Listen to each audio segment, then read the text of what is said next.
Welcome to the Culture Edit. Unique perspectives into the personal and professional lives of individuals at the helm of successful business, athletics, art, and design. All right, welcome to the Culture Edit. Chad and Nikki Strickland here, so say hello to the people. Hello, people. We are having a lovely Aperol Spritz on this really hot but sunny afternoon. It's blazing like hot. 105, 100% humidity. Might as well be in Miami, to be honest. Yeah. It feels about the same. Miami hot. Miami hot. We did realize that We're in Atlanta, by the way. Yeah, and we're in Atlanta. We're back. But if I'm dealing with this heat, I'd rather be in Miami dealing with the heat. Oh, boy. Here we go. Went to Elemental we need a Spirit condo in Co. Miami. Went to Elemental Spirit Co. in the Highlands to get Aperol because Wow, we were this at the is gas real station. real-time. Real-time results. Okay. This Because just happened, folks. Chad was getting gas. I walked across the street to Elemental Spirit Co., which I have never been inside of. Go inside, ask where the Aperol is. He points it out. And it's like $27 for Aperol. And I'm like, in my mind, I don't ever buy the Aperol. Chad always buys the Aperol. So probably your first ever Aperol purchase. yeah. So I was like, this feels expensive. You're like, but, does Chad always buy Aperol? well, I was for kind of this like much? angry at first. I was like, why is he spending this much money? But then We don't drink that much Aperol. but then I was like, this seems pricey.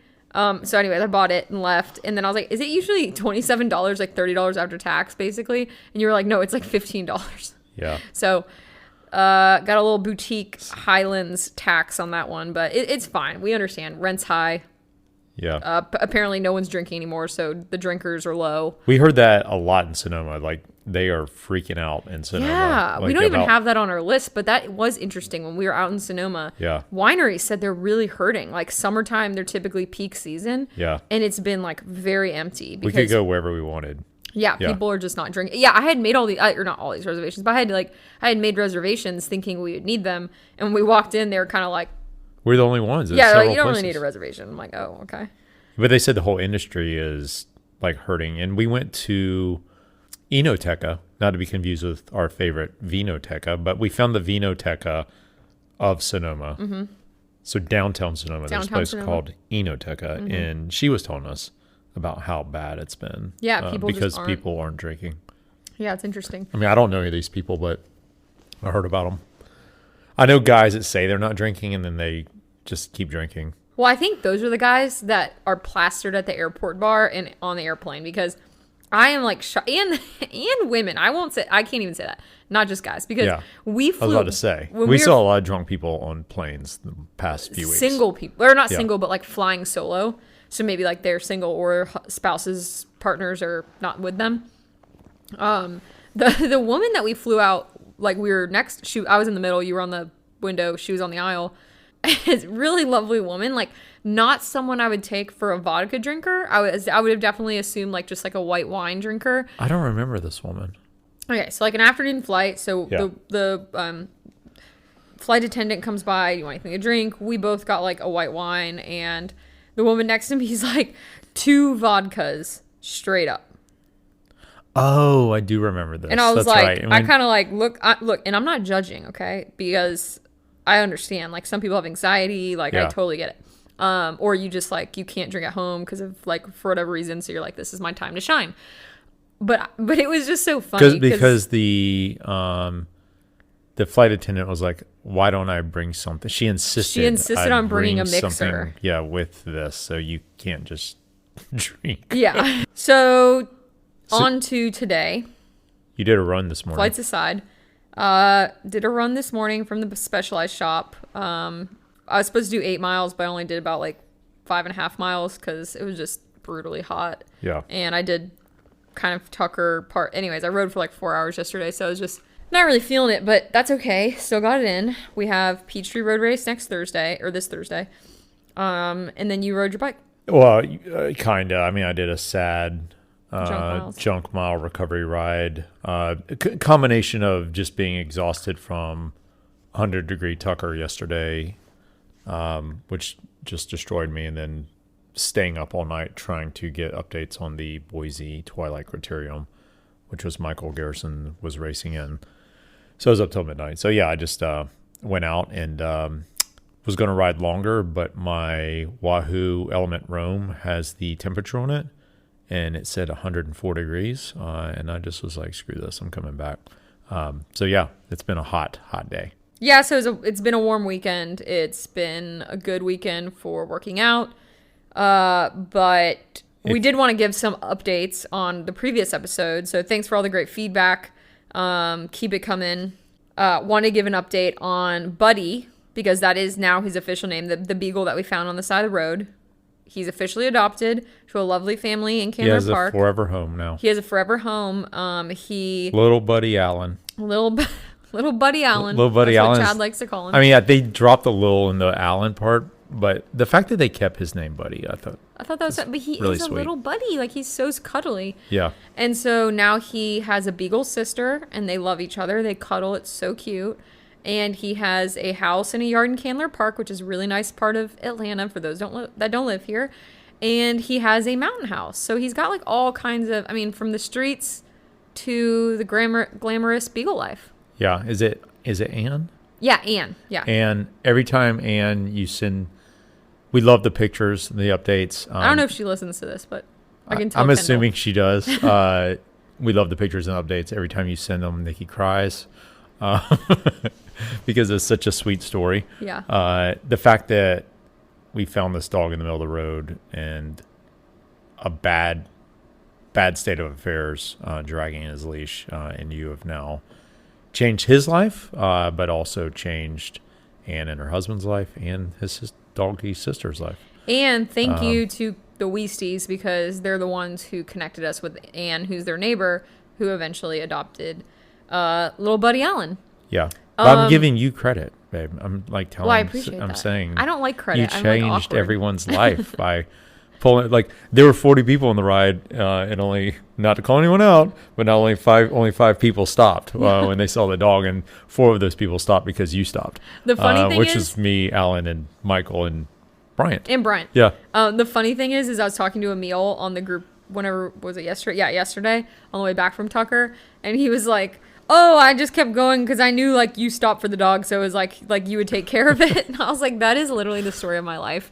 Like, people just don't do things because they're like, Nikki will do it. Nikki will take care of it. But think about that the fact that you did that, like all the downstream effects of lives that have been touched now because of that. You stopping. I just would. And it was a huge pain in the ass. Trust me, it was like our whole day was gone. I knew the whole day was gone the minute you stopped, but it worked out in the end because now there's a lot of happy people.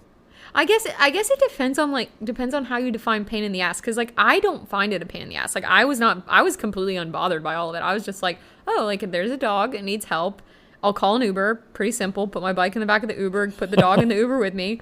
I was like so happy. It wasn't sad at all. I was like, whatever. I'd rather hang out with the dog. Yeah. And yeah, then I like took him, then we went down and put signs up, and I don't know, to me that's like the perfect day, like finding a dog. That's literally my perfect day. So it's the opposite of a pain. Changing a dog's life and a few humans' life. I mean, pretty much every bike ride I go on, I hope we find a dog. Because 1, most of the time I'm like done, like I'm like mentally over it. And 2, like I want to find a dog and I want to pet it. So it was the perfect day for me. I did tell you Thursday morning, I did that same route really early and also saw another stray dog on the route, very close to where we found little Buddy Allen. But he was really skittish. I think that's the one that chased me after you described it. He was really skittish. Yeah. I slowed down and was like, hey, buddy. You're like, another one. But he ran. He had a stick in his mouth, though. But no collar, he wasn't dragging a leash. Yeah. So I'm sure we'll keep doing that route. It'll be the dog save route. Yeah. So thank you for everyone that's asked about that. We're sorry we did not give an update in the last episode because it was not all final. Little Buddy Allen was still in transition. And we wanted to make sure that we had a total ending of the story. Exactly. Yeah. So to go back to Sonoma, because we'll give a quick recap on that weekend. So we were flying out to San Francisco for business, and business started on Monday. So we would have had to fly in on Sunday. So we're like, let's just fly out there and have Friday, Saturday as well to meet up with friends, ride bikes, and then do a couple wine tastings. We went to we only did one winery a day because we'd ride all morning, and then all the wineries close around 4. So you really only have time for one.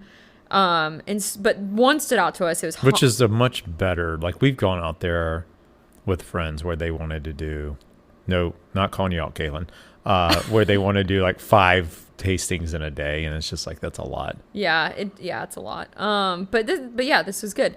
And Hamel, I can't remember how you say it. Hamel. That was the Hamel. Yeah, that was the only winery that really stood out to us as kind of one that was really good. One that we hadn't been to that was new, that was was cool. It was really cool. Yeah. But we didn't do many expensive ones this time. Like I was the one who planned it. And I didn't want to I just didn't feel like signing up for a bunch of wine clubs. When you go to the really expensive ones, they like really pressure you to sign up for the wine club and buy a bunch of wine.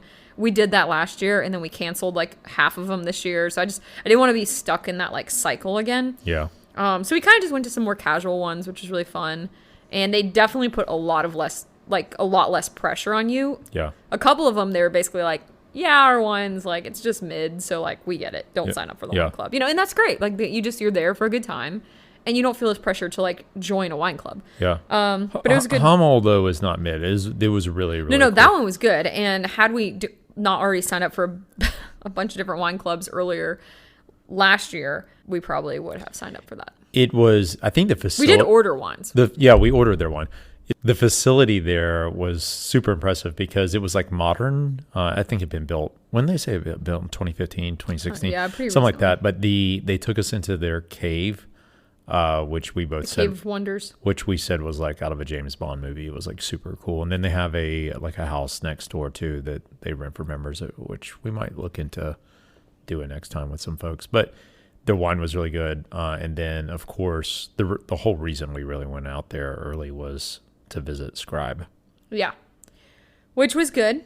It was great. Scribe, Scribe, Scribe. It's our favorite winery. Yeah. From an experience perspective. From like a wine perspective, I wouldn't say it's my favorite wine. I mean, it's really good wine. We like their Pinot, but Chapelet is my favorite wine. We just don't drink Scribe's Cab that often because it's a big ticket it's like bottle. 200, So, yeah. But we like their Cab a lot. No, we love it. Yeah. I love all. We love their I will say, rosé. I like their lighter bodied stuff, like their rosés, Yeah. their light Pinots, their summer reds, like that kind of stuff.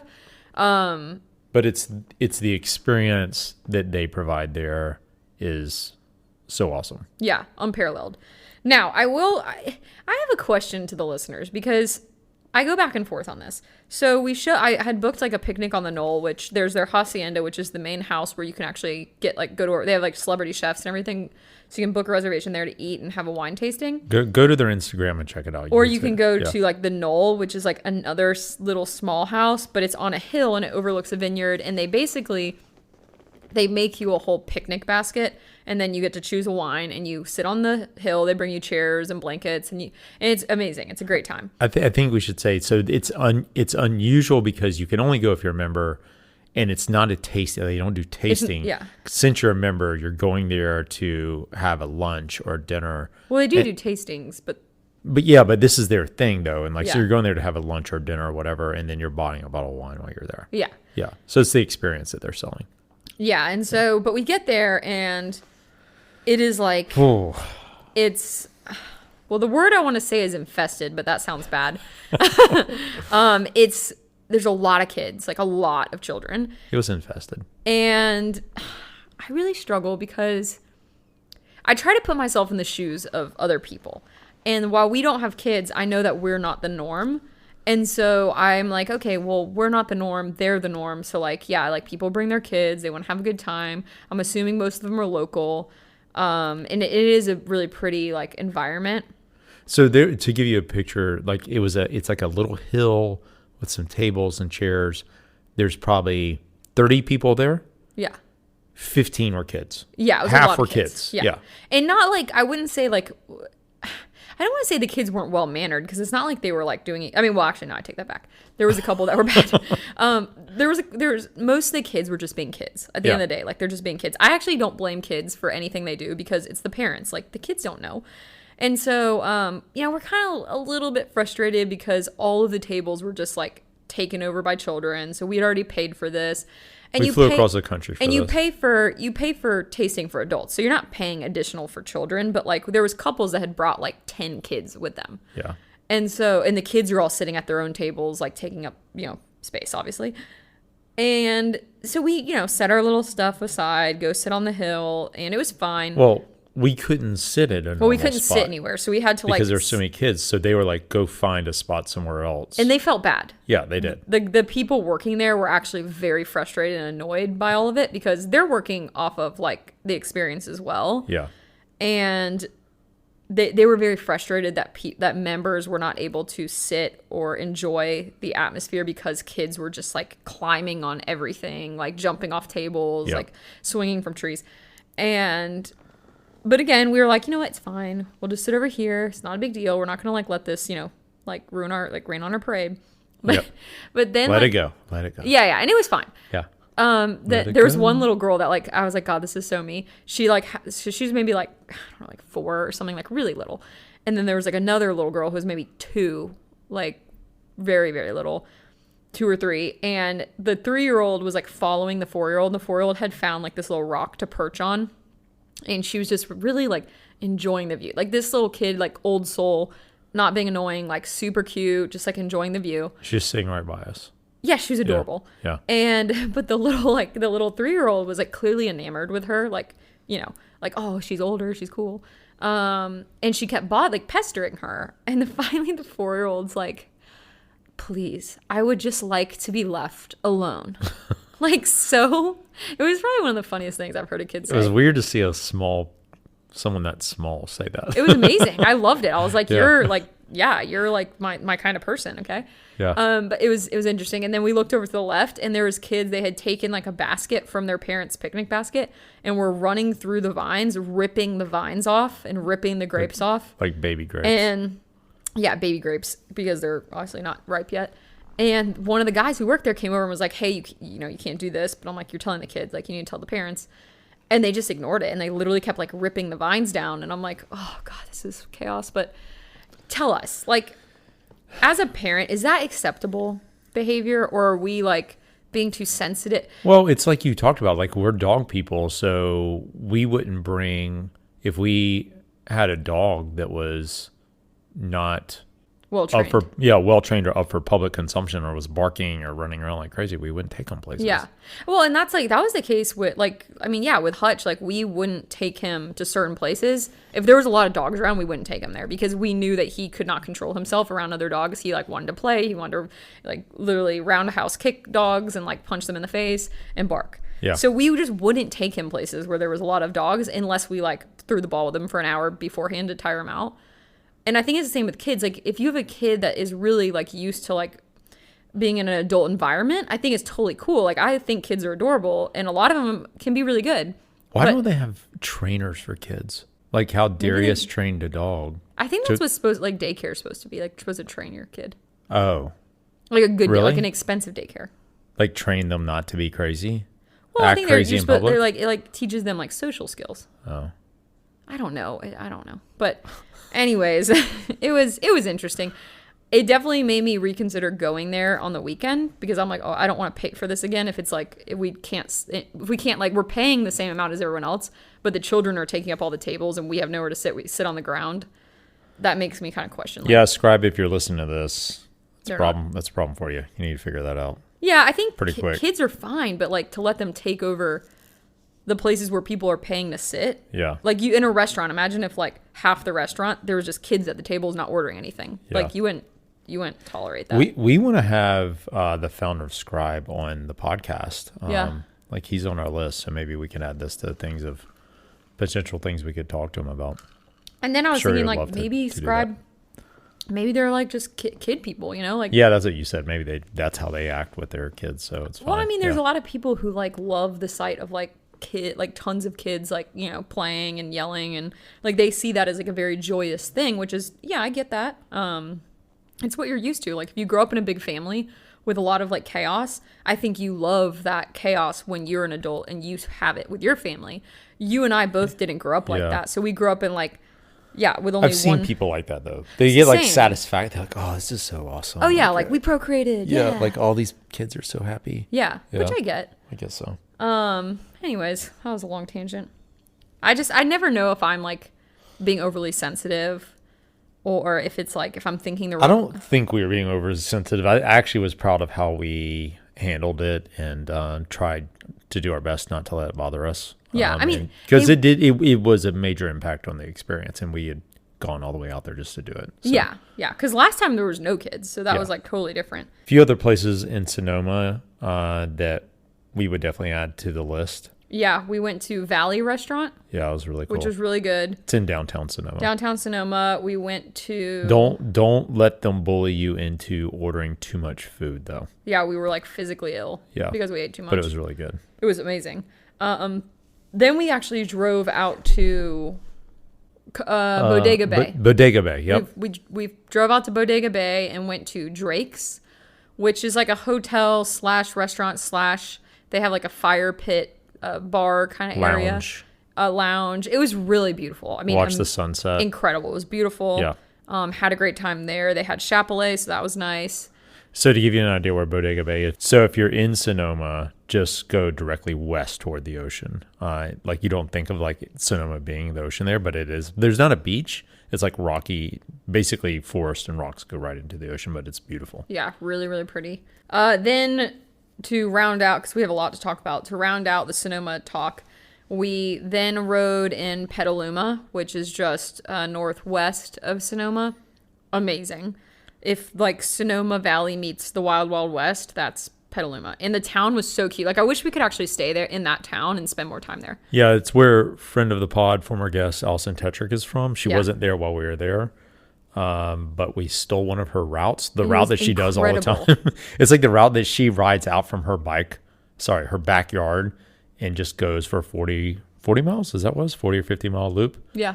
50 I would say, I mean, like 5-star, like one of the best routes you'll ever do in your whole life. Yes. On a road bike through the countryside. We saw maybe 4 cars. It was the whole time. So good. Yeah. Then you did a ride the next day. I ran the next few days. Sonoma has an amazing bike / running path that just goes through the vineyards. So I took full advantage of that. You met up with friend of the pod, Luke Lamperti. I mentioned that last week. Yeah. I mean, I was skeptical of the riding in Sonoma. And so I wasn't really sure what to expect, but basically it's a lot better than riding in Napa. Napa is kind of difficult to ride in. Basically you have like the Silverado Trail. Maybe you can go up some of the mountains. But out of Sonoma, like where we were, I had multiple options, but mainly climbing. The main climbs there are Sonoma Mountain, which I did multiple times. That was the one I mentioned last week where I climbed it. Luke lives on the other side. Yeah. He was climbing up. He made me and I was descending. He made me turn around and climb it again. But from there, we went to Cavedale, which I think I would say is one of the best climbs. It's probably the best climb I've ever done in California. Wow. And it was basically a brand new tarmac, the width of a car, a little bit more. It's 5.2 miles, and it was pretty awesome. We only saw a couple of cars, so you would have loved it, so you don't have to worry about cars like passing you. Yeah. And then we descend Trinity. Trinity is the other big climb there that a lot of folks do, because that takes you that mountain, Cavedale and Trinity. On the other side of that is Napa, like so you can go to Napa that way. So check out my Strava if you want to check out, routes in that area. But I was pretty impressed with the riding in Sonoma because I didn't have a great experience on the Napa side before. Yeah. Yeah, no, it was really fun. I had a lot of questions about our new Buxom box. We've had a lot. I've been shocked at how many people have asked about the Buxom box because of Michael's video. Yeah. So we got 2 new bike cases, travel cases, and they're called Buxom box. The way to think of them is I describe it as like a Remova for your bike. Yeah. So it's a giant silver aluminum box that the only thing we have to do is take our wheels off, and then you just insert it in. It's like latched in through the axles. So you put your axles into this holder inside of it, and it holds it, and then you put the wheels in, and you don't have to do anything else. You don't have to take your bars off. You don't have to take anything off, and it's pretty much indestructible. The reason Lord, you just jinxed us. You just jinxed us. The reason we did is because we've been using Chicon bags forever, and as we all know, my bike got destroyed by our friends at Delta Airlines, which we're still working on. One day we'll have a resolution to that issue. But we decided to get these these boxes, and mainly because you put so much effort into planning and training and going to these events. Mm-hmm. And the nightmare scenario is you get there and your bike's broken. Yeah. Like you fly to... Which has happened to you many times. It's happened one time. No, Belgium. That's what I'm talking about. Yeah. Yeah, the bike, that was coming back whenever my okay. bike got broken. But last year with the Shikon bag, my handlebars got broken. Yeah. Which took a whole day. Like it literally took a whole day of getting it fixed. So we're like, we put so much time and effort into this. Why don't we get something to make sure that the bike cannot get destroyed? And I think we posted a couple of pictures of it. I've never had so many people ask me about something like a bike box before. Yeah. So it's called Bucks on Box. We got the Vento model, like Mount Vento. They take your measurements of your bike just to make sure it fits. Because I think they had to make ours a little bit. And they're all custom, so they do take a long time to get here. Yes. They're making them as you order them because, for instance, I think they had to make ours a little bit wider because my stem is really long and it's a one piece, like my handlebars are all one piece. So they made ours a little bit wider. But it takes a while for them to make, but, it's an investment, definitely investment. But if you fly enough with your bikes, as we pretty much fly with our bike every time we go anywhere. Yeah. Then it's worth it. And you thought it was easier. I agree with you. You thought it was easier to travel with than the Shikon bags. 100%. And I will tell you this. So this is a testament to how light and easy they are to maneuver. So one, they roll amazing. Like the Shikon bag was really difficult to roll. Like those of you who have, whether it's like a clamshell bag or a soft bag, like how the wheels kind of like get weird and like it's hard to maneuver, falls over, you're like sweating. It's a nightmare. I would get so frustrated with the Shikon bag that I just would be like, Chad, can you please roll this thing and I'll just pull the suitcases? Because I would get so frustrated. Yeah, I would take both of them.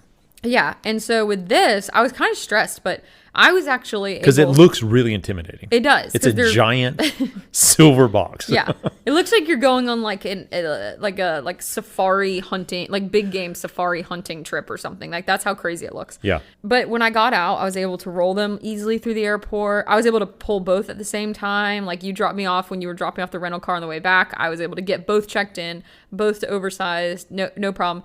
And the morning we were leaving to go to East Bay of San Francisco for work, you made a joke and you were like, why don't you go load up the bikes? And I don't know if you were joking or if you were like serious or you're just being like mean, but I was doing work and we were under a schedule and I meant for you just to take them out to the car. But yeah. So I was like, okay. And I go out, I get the boxes, and I loaded both boxes into the back of the SUV by myself. And one stacks on top of the other. They're like 57 pounds, I think. 52 and 54. Well, on the way back when we weighed it was 57. Oh, really? Yeah. Oh, dang. So one was 57 pounds, one was like 55 pounds. Huh. And I was able to lift both up and put them in the back of the SUV by myself.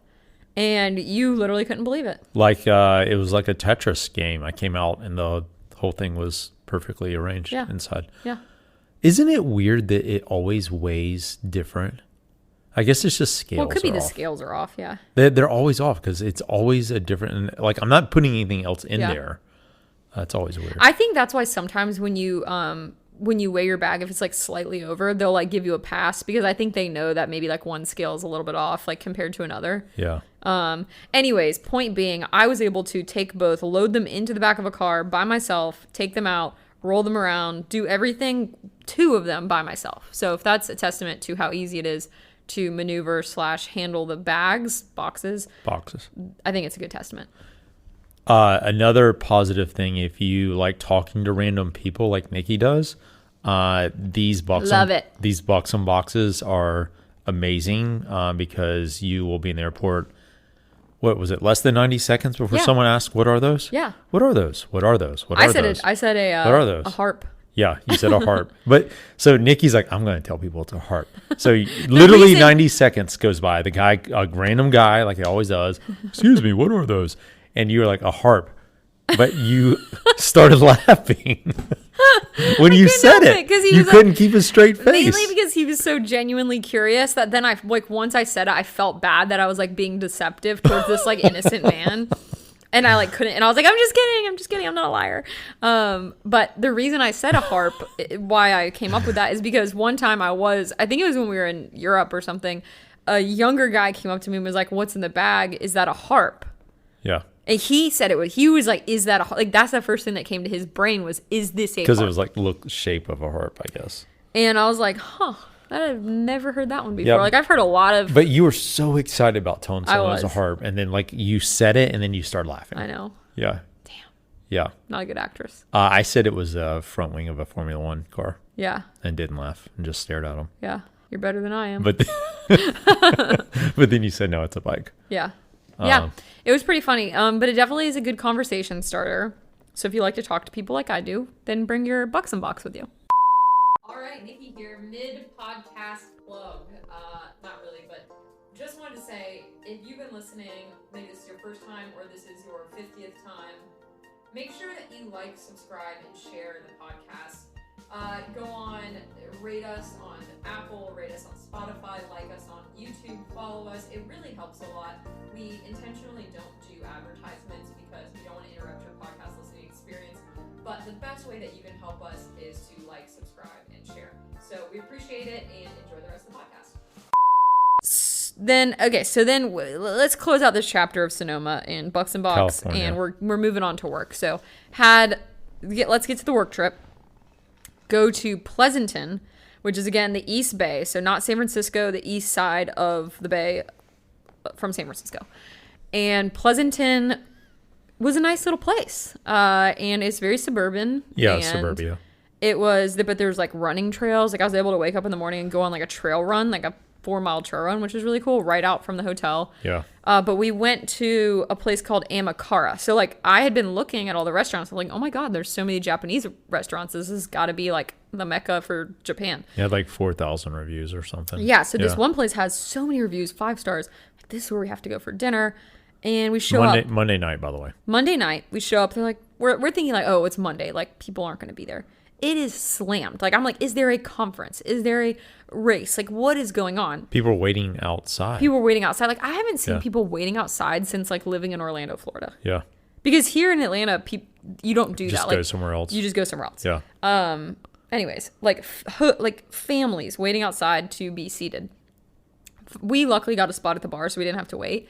But as we look around the bar, we're like, everyone's like slamming martinis, and it's like 6:00 on a Monday. Yeah. And again, I was like, is there like a martini event going on? Like what's we happening? Were like, is it happy hour? But it wasn't happy hour. It was like 8:00. It was really weird. Yeah.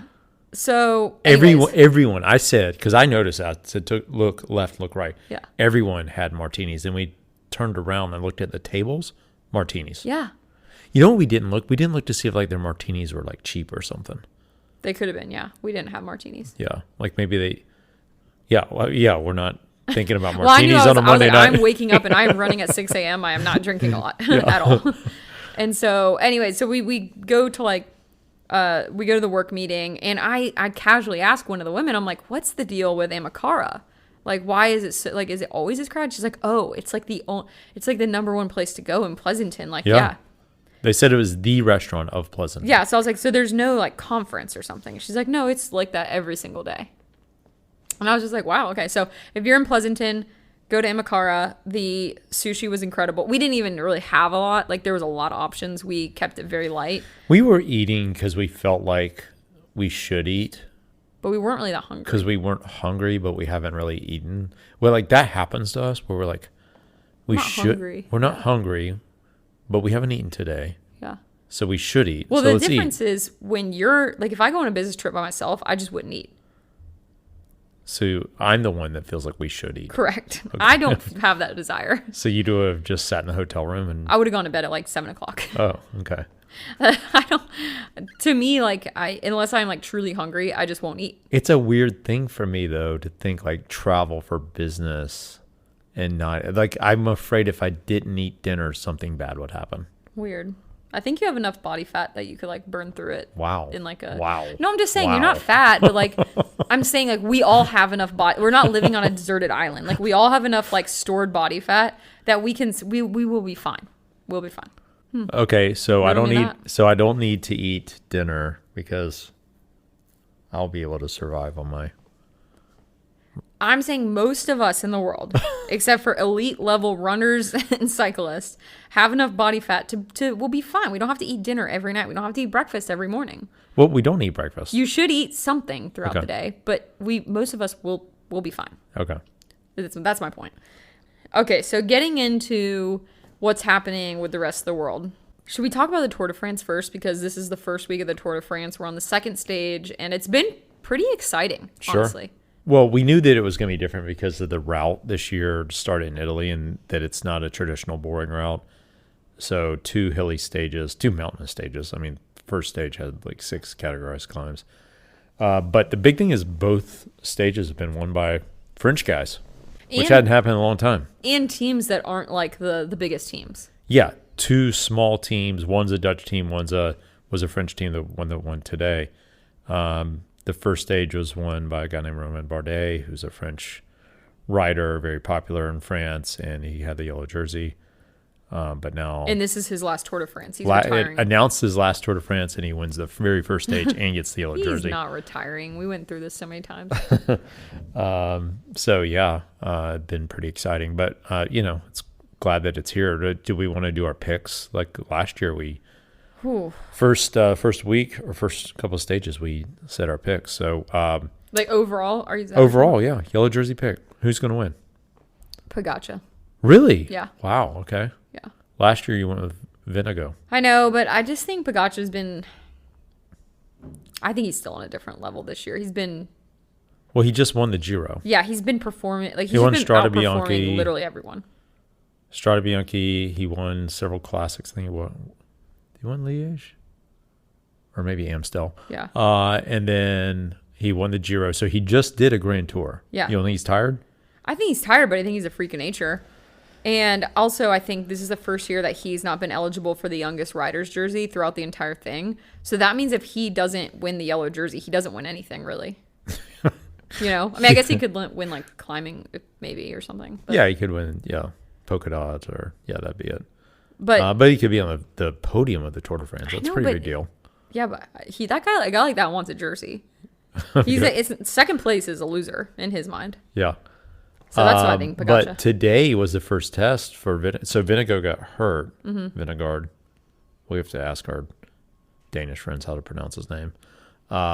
He got hurt really bad in a crash in April. Yeah. So we haven't known what he's going to look like. But today, Pogačar attacked and he was fine. He so responded, that didn't concern you at all? So you're still going with Pogačar? Yeah. Who are you going with? I would have said Pogačar before today, but watching Vingegaard respond today like he did, kind of was a little bit of a red flag for me. I was like, this guy, he's just too much of a freak. Yeah. I think he'll win again. Okay. I think he's just such a machine. And he's looks so skinny. Oh, so skinny. So, I thought maybe he would come in not in shape, but he looks pretty shredded. Yeah. Well, we'll see. So that those are our picks. It's the opposite of last year. I think what's interesting is how poor Mark Cavendish was just so violently ill the first day because it was so hot and he's not a climber and they just hammered the climbs the first day. Yeah. He barely made the time cut. They had videos of him throwing up when he's riding the bike and he's just trying to do his best. Could you imagine doing a sporting event so hard that you make yourself throw up? Yeah. But you have to keep going. You can't stop. I just threw up. I'm not going to stop and wash my mouth out and have a seat and call my wife to come pick me up. Yeah. You just got to keep going. Yeah. It's a crazy thing. I mean, they're definitely one step away from sociopaths, but yeah, it's insane. So do you think he's going to win a stage and break the all-time record? I think so. Really? Yeah. I hope so. He hasn't won anything this year. I mean, Tour de France is a different animal. It gives you motivation that I don't think you have in other things. Yeah. When is the Tour de Femme? It's after. It's it overlaps the last 2 days of the men's tour. Okay. So into the Olympics, then it'll be going on at the same time? Oh, yeah, I guess it will. Well, I don't know. That's how it normally is. I don't know this year, actually. That'd be very stressful if you were a rider in the Tour de Femme, which we found out is Femme, not Femme. And then you had to go to the Olympics, too, because you'd be worried about crashing.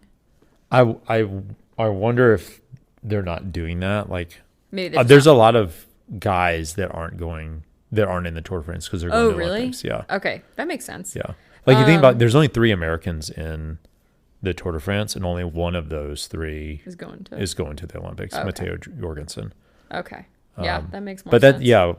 I should mention that. Yeah, there's only 3 Americans in the Tour de France this year. So if you're watching the tour, 3 Americans, 2 of them are on the same team, which is the American team, EF Education First.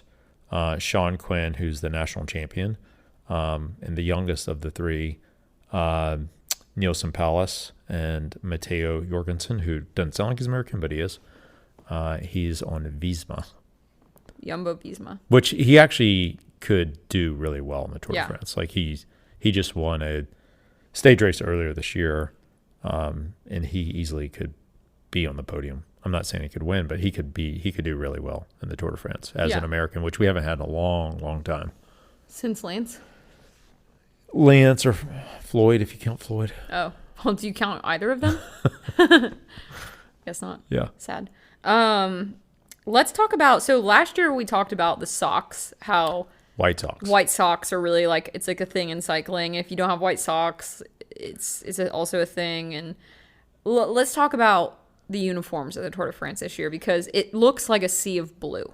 It is the year of blue. It's not a lot of variation. It's actually really hard to identify people. It's, we realized it immediately when we started watching how confusing. I mean, it's always confusing for non-cycling fans anyway, to tune into the Tour de France. This year is exceptional because every team, there's 22 teams, and of those 22 teams, 13 of them, their primary color is blue, a shade of blue. 13 of 22. And then the other teams, 5 of them are red. Yeah.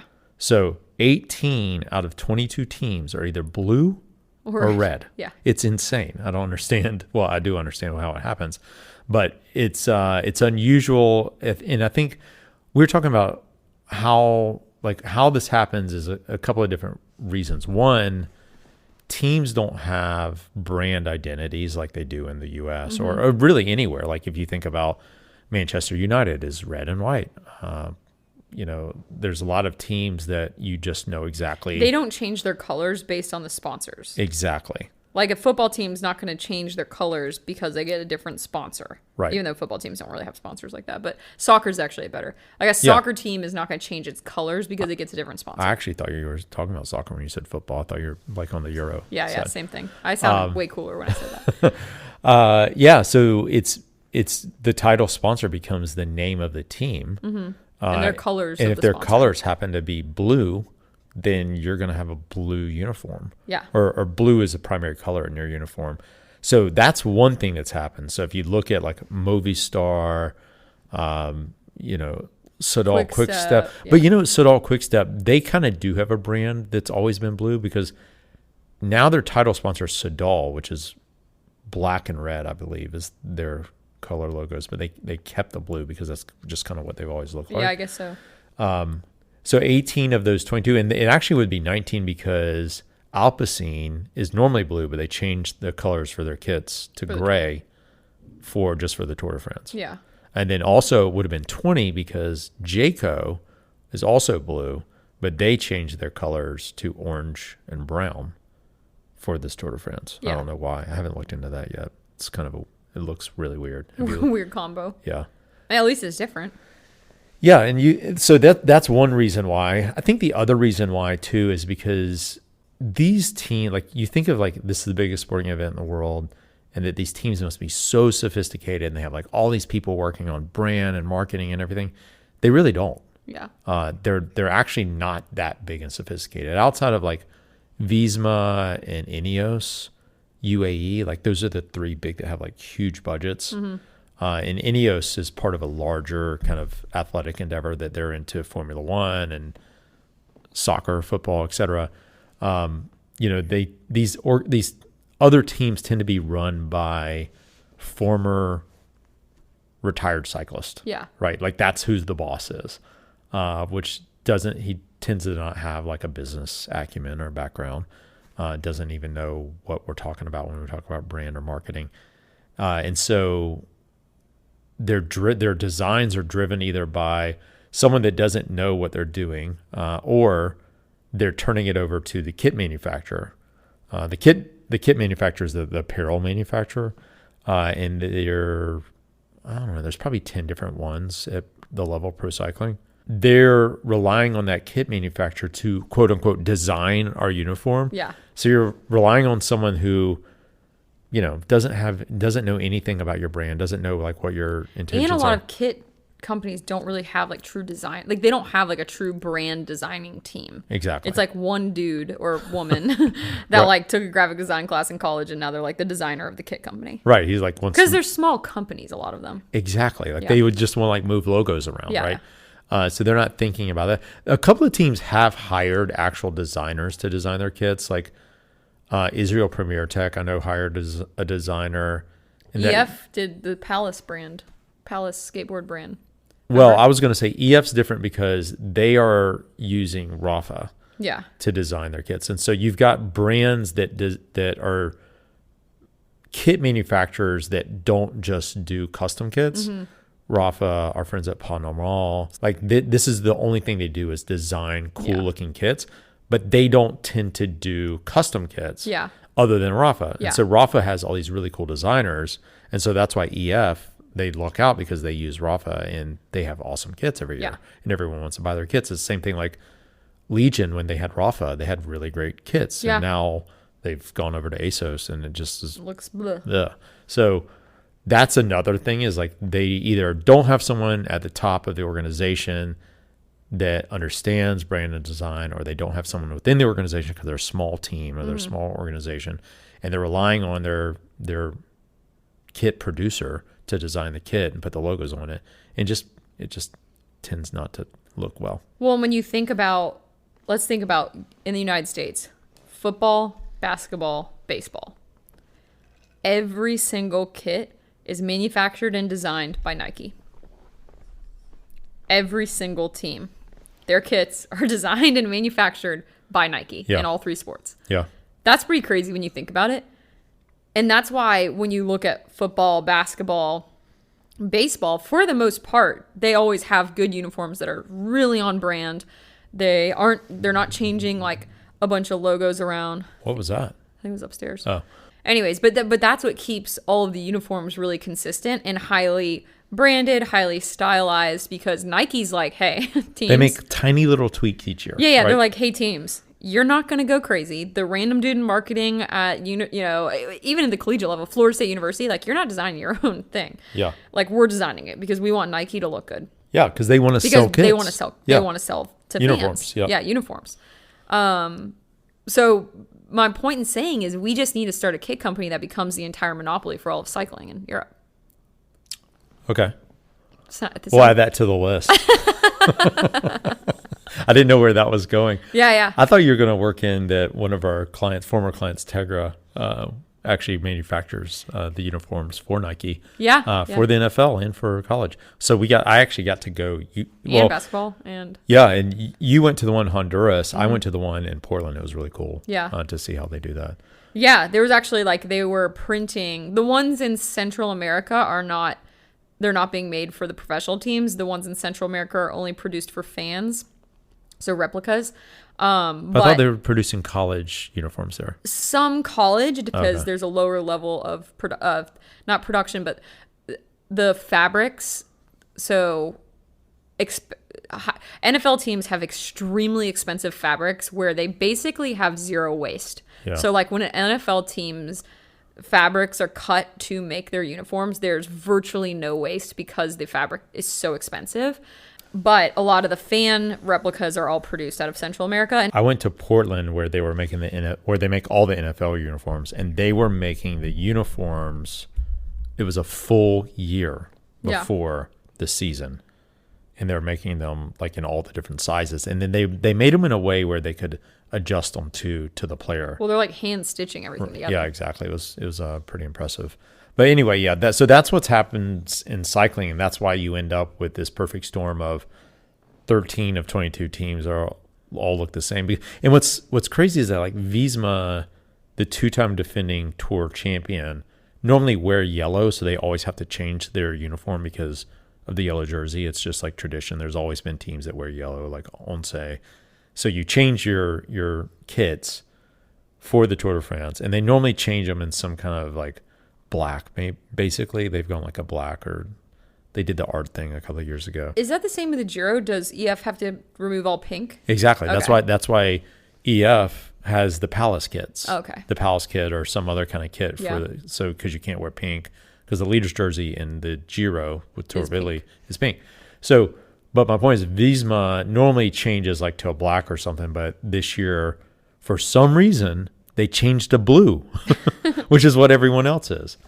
Who's your favorite kit in the Pro Peloton, in the Tour de France, I should say? I know. I'm trying to picture. Is it EF? I mean, I usually like EF. I know that's not always your favorite kit. I just think they're the most creative a lot of times. I like their kit. I hate their helmets, and the helmets throw me off. Yeah, POC. The POCs. Yeah, like I know there's a lot of people who love POC. Weird people. I've never tried one on, so I'm not really sure how it would look on me. The weird thing about EF's kit this year is how it has the yellow in it. The yellow and the pink. I honestly don't know. There's nothing that really stands out to me. I know this sounds crazy because it's so plain, but I really like UAE's.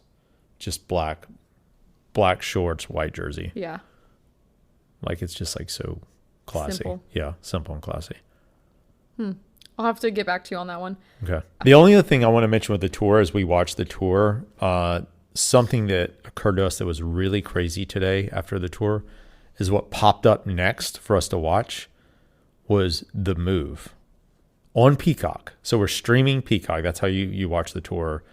If you're curious, you can watch it on NBC like on the weekends, but if you want to watch every stage, you got to have Peacock, which is NBC. And the next thing that popped up was The Move. And it's just a video of Lance and George and JB in a studio with their podcast. So The Move is a podcast hosted by Lance Armstrong and George Hincapie. Yes. Both of which, well, maybe George Hincapie, was he ever officially popped for doping? He's admitted. They're both admitted dopers. Okay. We all know about Lance. Yeah. And I mean, the abysmal spiraling death swirl that his personal brand became. 2013 is when it all fell in apart. 2013. So it's been 11 years. It's been 11 years, and it's truly incredible how like he has fought his way out of this like personal brand death trap. Yeah. And he's like back. He's back. And it started with the podcast. Yeah. And he started with a podcast. It just shows you anyone can reinvent themselves, even if like all you gotta do is start a podcast. Yeah, it's kind of crazy actually. But the fact that it's so accepted now, that's now on NBC. Yeah. His podcast, Lance Armstrong. Yeah. People are gonna sit there. I mean, we're sitting there watching him and George talk about the Tour de France. Yeah. And while they were doing it, Mark Cavendish called George Hincapie's or FaceTime George Hincapie during the show after you'd just thrown up on the bike and finished. Like, how crazy is that? It's because they're dynamic characters.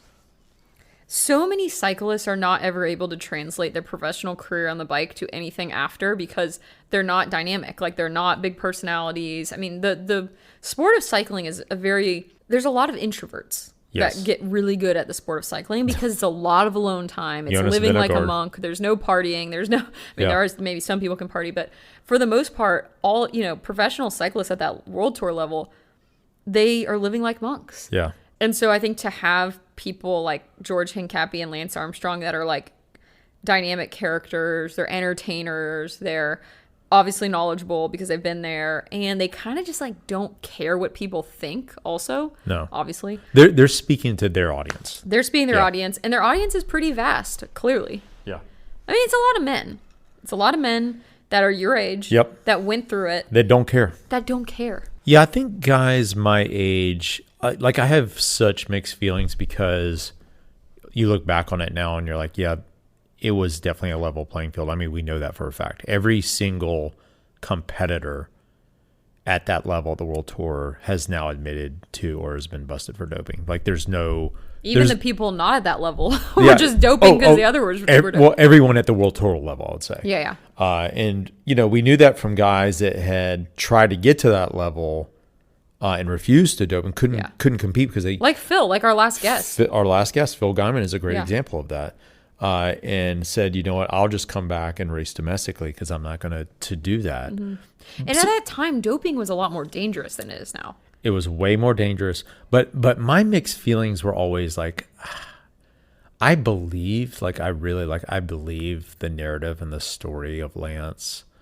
I'd met him a few times, and I wanted to believe. Like I read both his books, and you wanted to think like it's all these other guys are doping, but he's not because he went through cancer, right? And so that was hard whenever he admitted it, to know that like you'd been duped like everyone else.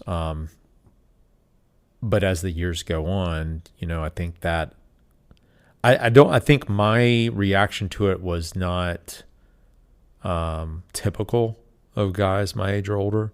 I think they were less turned off by it than I was.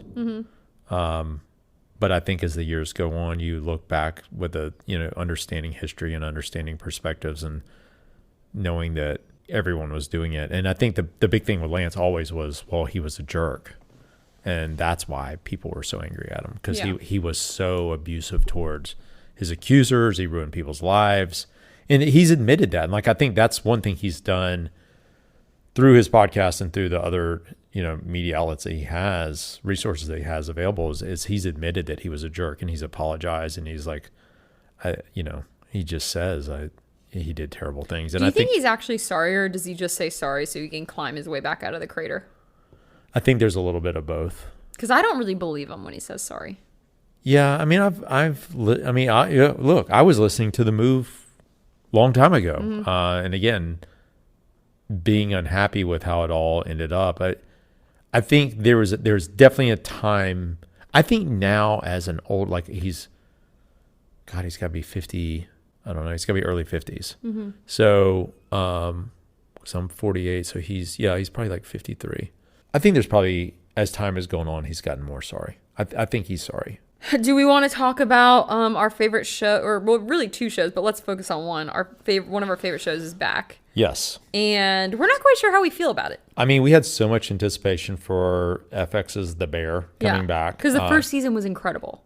First two seasons were incredible. Yeah. Makes you want to work in a restaurant almost. And for so many reasons, it's a show so much more about than just working in a restaurant. It's entrepreneurship, it's culture. It's a lot of it's culture. Yeah. And that's, I think, why we particularly felt passionate about it. We recommend it a lot. So we were really anticipating it coming back.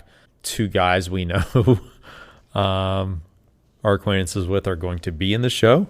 We haven't seen them yet. We've seen their pictures, which is interesting. Is Them Jeans, is he actually going to be in it, or is it just Chris? I don't know. I don't know. I know Chris is in it, but I don't know if Jason will actually be in it. Okay. His picture's in it. I was worried about it because I think of this show of like Atlanta. Donald Glover's Atlanta. Which Bame Joyner mentioned in the episode. We talked about. Yeah, I think of it like I love that show, and we both love that show just as much for the same reasons, because it was so real and so creative.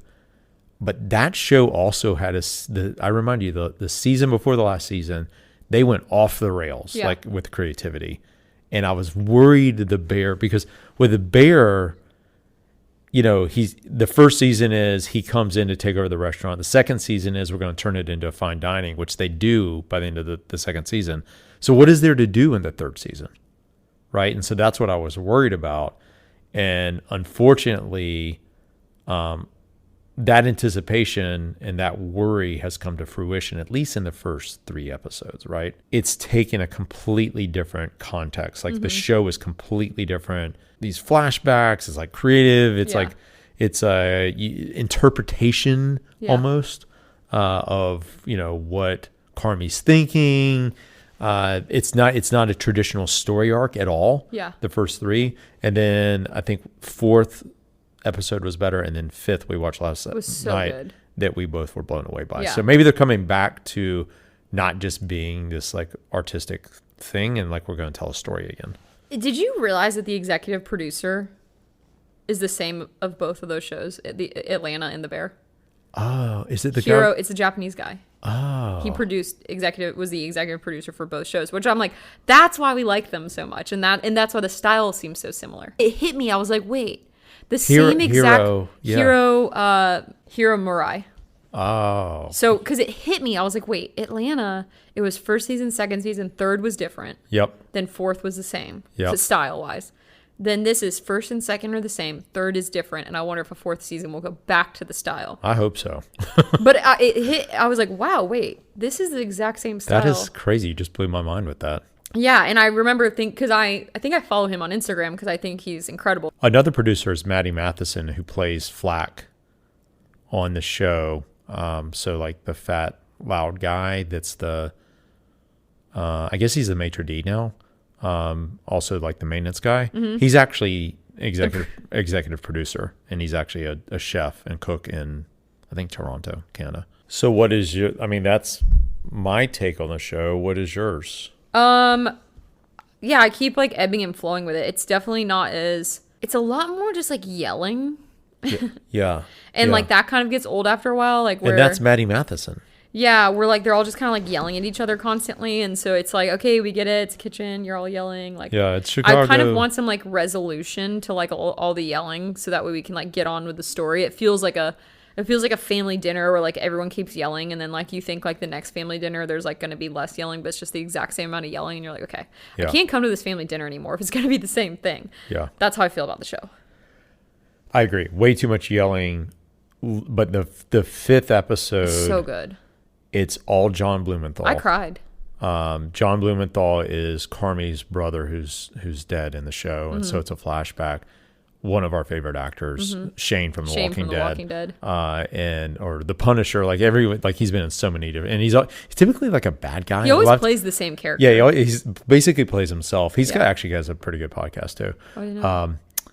But it was just him and her name Tina. Yeah, and the woman just who plays the two Tina. of them talking. Yeah. The whole show is just the two of them talking, and like we were both blown away. Yeah, it was really good. Blown away.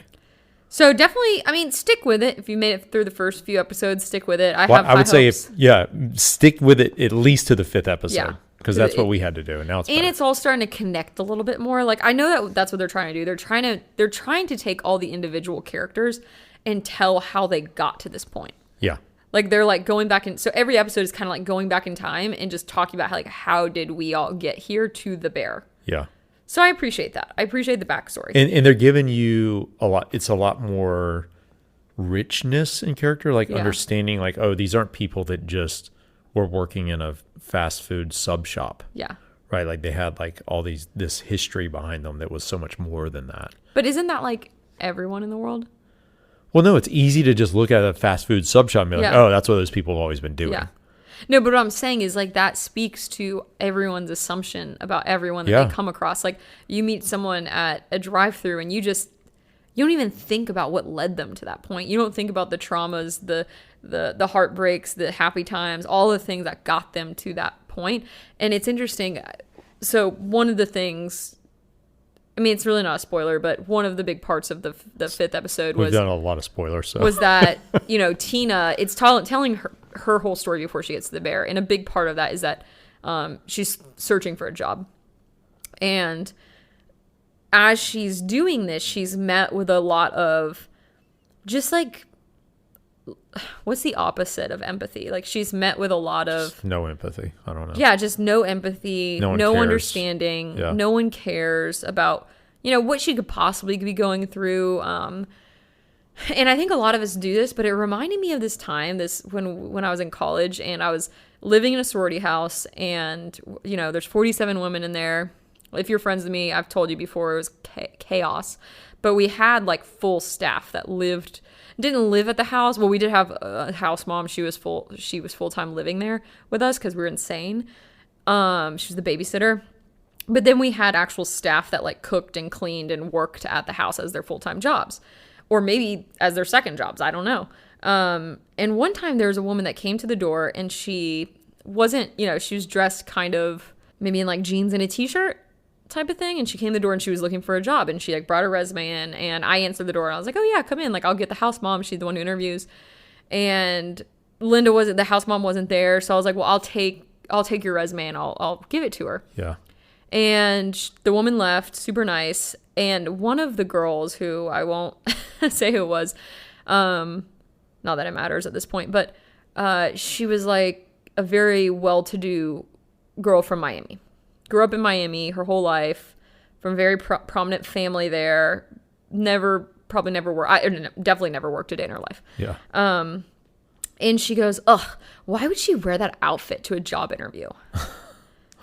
And I had 3 jobs the entire time I was in college. I was like working like crazy in college. And I was just like, well, maybe she couldn't afford like a suit or something. Maybe she couldn't afford like a nicer outfit. And she was like, well, I just don't understand. Like, why don't you just put it on a credit card? Yeah. And I was like, well, not everyone has access to a credit card in America or anywhere. And it was just funny because she like couldn't empathize with the fact that this woman might be going through hell today. And like, this is the only outfit she had. And she still had whether it's confidence or desperation, to come to a sorority house with a bunch of brats, because like that's what it is. Yeah. And apply for a job. Yeah. There wasn't pretty brave thing. Brave. Or very desperate. There's a lot of desperate people out there that will do anything. And that's kind of what this episode is about. Like, very much like that episode. Yeah. Yeah. To have empathy for everyone, no matter if you don't understand, like, why they're wearing that to this, or why they're doing this. Like, well, you might not understand because you've never actually been through anything that bad before. Yeah. But it was just interesting because it flashed me back to that like moment, because the girl and I got in like a pretty bad fight. I mean, yeah, I remember it to this day. I was like pretty shocked at how she acted about that woman. Yeah. I mean, that episode I could see. I mean, that's exactly the scenario. Yeah.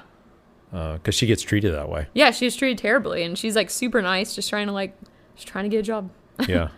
But it's a great show. I think it'll continue to get better. It'll continue to evolve. We're just getting to know the characters. So I think once we get to know everyone personally, they're going to like put us back into the restaurant, like what's happening. I just don't know where the story is going though. Like I guess it's to get the Michelin star. Yeah, I think so.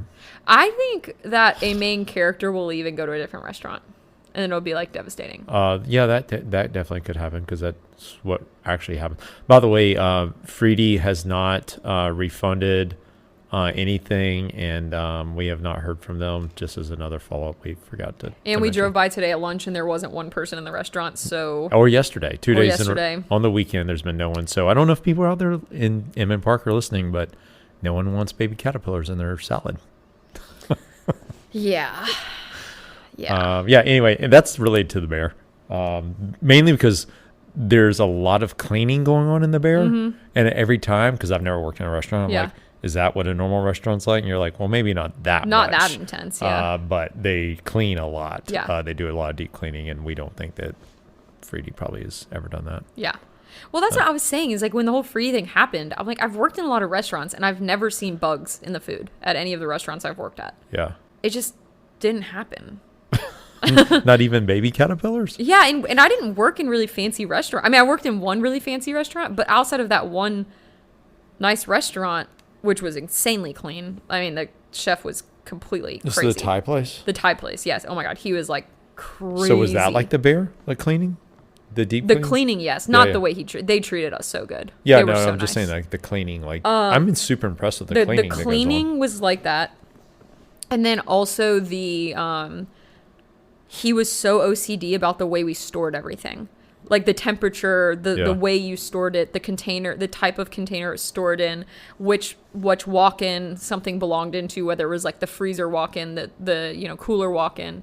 And he had like signs everywhere that was like, do not put this type of meat in here. Do not put this type of produce in here. Like he was so, and it had like pictures, so they like couldn't get confused. Wow. And it was like very, very, very specific around the way we stored and the way you prepped things. But because it was a Thai restaurant, it was also about the way, like, we would never save something for like the next day or to reserve, but he was really crazy about the way we stored rice. Yeah. So like obviously we would make a bunch of rice and then serve it because it was kind of like tortilla chips. Like you'd bring like unlimited rice out, essentially like jasmine rice. Huh. But one thing that people don't know about rice is it's really easy to get food poisoning because bacteria on rice grows faster than like most other foods if left at room temperature. Wow. And so the goal is that like if you're not serving the rice right then, you need to bring it back up to, or bring it down to a really cold temperature as quickly as possible. And so a lot of times you do that by putting it back in the walk-in, but then you have to stick like metal utensils in it so that it cools the entire, so the metal utensil is like essentially like a lightning rod of coolness to the middle of the rice so that the middle of the rice can't slowly decrease in temperature. Right. It cools like everything else. That's crazy. You're blowing my mind right now. Yeah, that's why, have you ever looked in our fridge? And if I have rice, I stick a fork in the rice. Yeah, I thought you just were like, you're leaving your fork in there. I thought you were like, I thought you like got up in the middle of the night to eat some rice and left your fork in there. No, it's so we don't get food poisoning. Oh, okay. Because bacteria grows at like, it's like 50 to 70 Okay, well, do you ever degrees. notice that I take the fork out? Well, once it's cooled down, it doesn't matter. So you do. You're like, oh, yeah, you took the fork out. Yeah, I guess, yeah. But that's why I thought you just But no, that's why I do it, because it cools it faster. You want to cool it as fast as possible. Oh, damn. To prevent bacteria from growing. So that's why when you go to a buffet, if there's rice sitting do not eat that rice. Don't eat the rice. Do not eat the buffet rice. Okay. Because you don't know how it's been stored. You know how it's been maintained. It's a pretty nasty thing if you let it sit at like a uncomfortable room temperature. This might be our most informative, educational episode ever. Could be. Yeah. Could be. Anyone that's worked in a restaurant with rice, though, they know this. I would hope. Oh, really? Yeah. It's a pretty well-known thing. I've got some folks in the restaurant industry. I'm going to test that theory. Well, but they don't, like, if you don't work with rice consistently, then it's not. Can't wait to ask Kevin Maxey about this on the next ride. He knows how to store. He knows how to cool rice. Okay. That would be really scary if he didn't. Is he? But anyways, yeah. Okay. Got a big month coming up. So next week, July 4th, waking up early, running the Peachtree, maybe having mimosas after. Then we're going up to Helen. We're watching. Nikki is running the Peachtree. Chad is not running. You're the cheering for me. Yeah. Then we're going up to Helen to watch the fireworks. Let us know if you want to join. My parents have plenty of room. Like everyone can hang out. Wow. Just wide open to. I don't think my dad listens to the podcast. He's like, oh, bring your friends. Okay. No one will actually take us up on it. So other than Quentin said he might come up on Saturday to ride with us. So then July 6th, we're going to do the Lakes Ride, which for those of you that don't know. Speedclub ride. Speedclub ride. We go out to Lake Rabun and Lake Burton and do like basically a big loop back to Helen. Well, we go north of there. We climb Devil's Branch, which is a very underutilized, beautiful climb in the North Georgia mountains. And then we'll descend down to Clayton. We'll have lunch in Clayton and then ride back. Yeah. Then July 11th, we're partnering with Ponder Mall to do a group ride from our studio that meets at the pizza ride. We'll do laps of the pizza ride, come back to the studio and have actual pizza here at the studio. Ponder Mall is bringing their van. They're going to bring some like cool stuff for everyone. This is the Destination Everywhere tour. Yeah. We're part of their tour. They're going across America from San Francisco to New York. Atlanta's one of their stops, and they have chosen us to be a part of it. So we're really excited. Shout out to our friends at Ponder Mall. Yeah. And those that have called it past normal, it is Ponder Mall. Oh boy, do not say past normal to a Danish person or a French person. Or a French person. It's actually French. It's not a good response. Pas normal. Yes, which means not normal. Yeah. And then July 21st is our epic annual 129 miles on 29 for no reason. Absolutely no reason. Absolutely no reason. Yeah. And it's going to be fun. It was a lot of fun last year. It's very fast. It's flat. This is an event. That we put on. Yep. From our studio. And we're leaving from the studio at 7 a.m. So we're going to try and get out earlier and get back earlier because it's going to be hot. The good thing about 129 on 29 is that it's one straight road. So it's a highway. It's not like a big highway though, but yeah, most people who live in Atlanta have ridden on this. It's a very highly traveled, traversed cycling route. But it's weird because it's a highway. It's a 5 to 6 lane highway at some point. It goes down to 2 as we go south. Yeah. So it just goes to LaGrange. Basically, look at a map. We're riding to LaGrange. Yeah, so out and back. Yeah. And it'll be a great time. We'll end up somewhere we're trying to figure out where still, but we'll end up somewhere with drinks, Aperol Spritz, beers, etc. We're going to do some giveaways. We're going to do some giveaways, so stay tuned. Please attend. Last year, we did this 129 miles in 5.5 hours. Yeah, it was fast. Almost 27 miles an hour. Yeah. It is very much a fast ride. It's not necessarily a hard ride. Yeah. It's hard. Oh, not really? for everyone. I mean, it was hard for me. Okay. Because it's fast. Like, not a lot of people are used to, like, riding 27 miles an hour for 5.5 hours. That's what I was going to say. It's like, it's a skill thing as much as it is anything. So we will have really fast guys on the front that will be driving it, but it's flat. It's not like, we're going to be hitting the hills. It is not a beginner ride. Not a beginner ride. Not an inclusive ride. We know this. I'm sure we'll get some commentary about that. Well, but you know what? Every ride can't be. I think you have to be careful about the word inclusive. When I say inclusive, I'm talking about you don't allow for people that are not physically capable of riding that fast come to your ride. Yes, or like not. Which is the criticism we get a lot. Yeah, not a lot, but just by like one person. But okay. But no, it's not.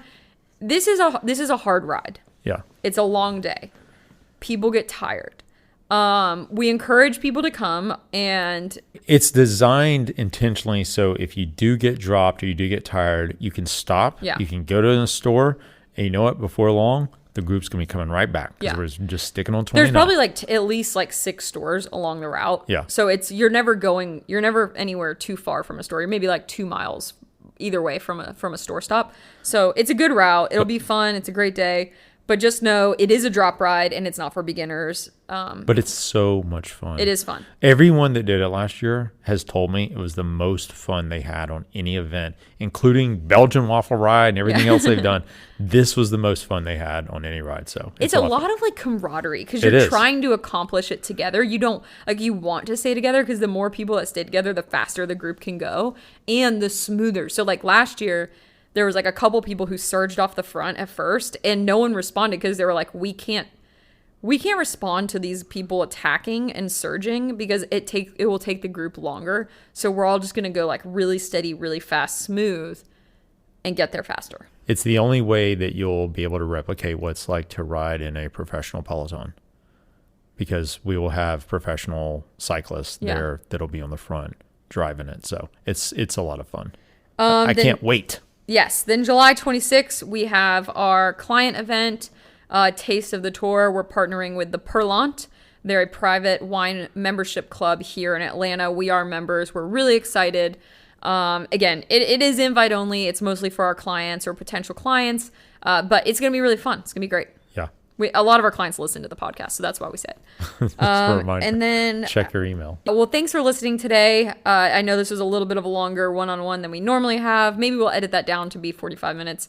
No, this is by request. I've had so many people say, I like the guest. Mm-hmm. And by the way, thanks for everyone that listened to the podcast, the last episode with Phil. A lot of great feedback around that. A lot of obviously particular and cyclists have reached out to me like that was really great, but I also have a lot of people say really love the one-on-ones. Well, I look at the numbers. Yeah, I like them. Yeah. But thank you so much. Don't forget to like, subscribe, share the podcast to anyone that you feel might enjoy listening to it, and it's really important, especially the rating. Yeah, give us a rating. It's hard to get people to rate. I think a lot of times people just miss it because it's like hidden, like how to actually rate a podcast. Yeah. Especially on Apple Podcasts, it's really confusing. Scroll down all the way to the bottom to rate. Yeah. Spotify, it's easier. So make sure you rate on Spotify. Yeah, make sure you rate, like, subscribe, share. All right. I think that's it for today. Thank you. Bye.